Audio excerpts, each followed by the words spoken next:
Ayan, I love Bungabon. Sa wakas, dito na rin tayo.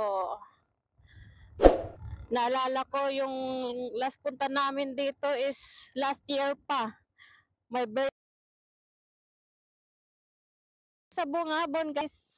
Woo! Dito na tayo.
Nag-RC Connect. Ayun, malapit na tayo. Nandito na tayo. Narirkita ko na. Ay, meron doon nakalagay na I love. Ano yun? Doon Bill, may I love ano?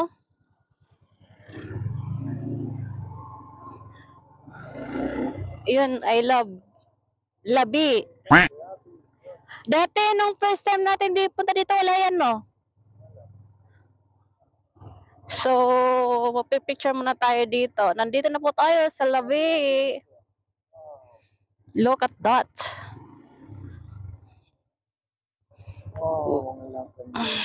Ang ganda. Baba muna tayo. Aray ko. Ang hirap naman ng pandak. Look at that. Ito yung Labi. Labi River. Yan. Tingnan mo kabundukan, guys. At I think malalim yung tubig. Tingnan mo, yung kulay. Malalim. Kahit dito siguro malalim na, no? Ayan, pupuntahan din natin yung tulay na yun. Ayan. Welcome, Labi. Labi. Nasa Labi tayo, Labi. Labi. So, yun, papicture muna tayo.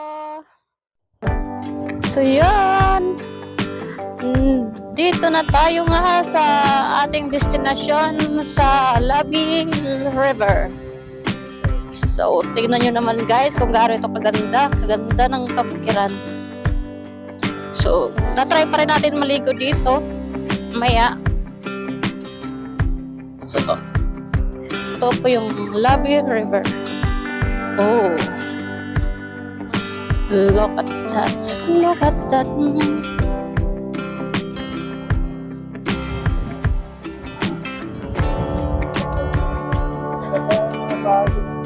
Oo, yan ang mga nausong bahay, yung mga ganyang style, letter A.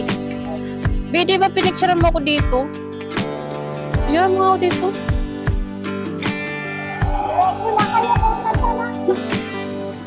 Thank you po!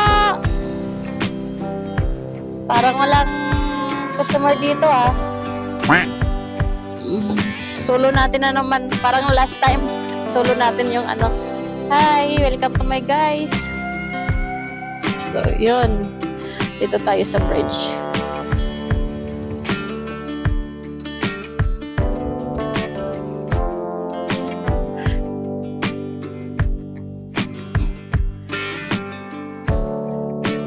Ang ganda guys. Malakas yung ano ng tubig.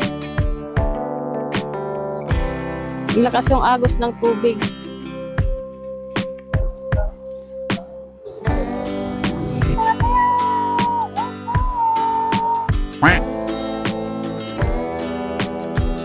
So, yan, pagkakas tayo doon. Tingnan natin kung gaano kalamig ang tubig para tayo makaligo. So, yan, hindi na tayo kumuha ng cottage kasi saglit lang naman tayo dito. Tapos, mayroon din naman tayo pupuntahan pa. Ang cottage nila dito, 500. Binibigyan kami ng discount, 300 kasi di na kami kumuha kasi saglit lang naman, titingin lang naman. Kaya yun, oh. Yan. Tayo. Ganda. Wala ito. Baka magpwesto lang tayo dun.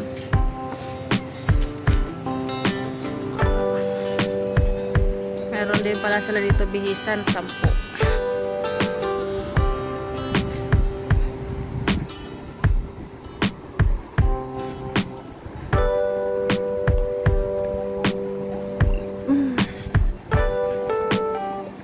Yung mga cottage na to is 500 pero pwede naman kayo maka-discount is 300 to 300. Tapos ano sila o nag-iihaw, sarap ng ano nila. So saan tayo magpwesto darling? Gandahan ako sa bahay. Ito daw yung pang overnight nila, 3,000 yung malaki, 1,500 dito sa maliit. Ang ganda ng style. Napakasimple. So yan, tapos na tayo umihi. Balikan natin si Sauro. So yun na yan, Sauro nag-uumpisa na ng kanyang vlog. At titingnan lang natin siyang maligo dahil idol natin siya. So ito na yung gamit namin dito.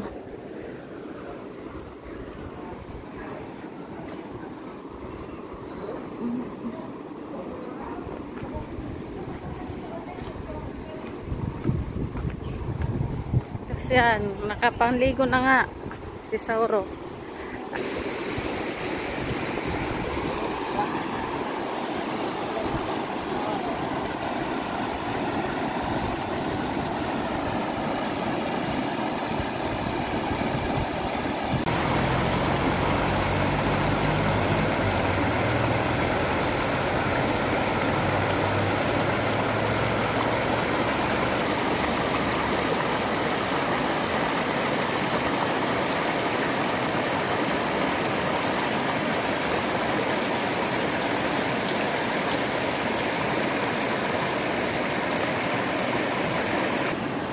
So, ayan nga, nag-ano na talaga siya ng kanyang pang-vlog.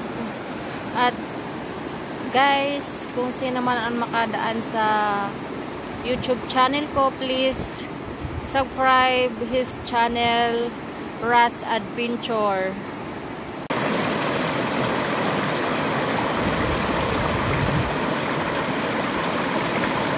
Lang po yung maliligo. Doon ako maliligo sa, sa Camp Paraiso. Kasi ayun na yung magbihis. Buti sa kanya madali lang siya magbihis. Tapos doon na tayo magtampisaw.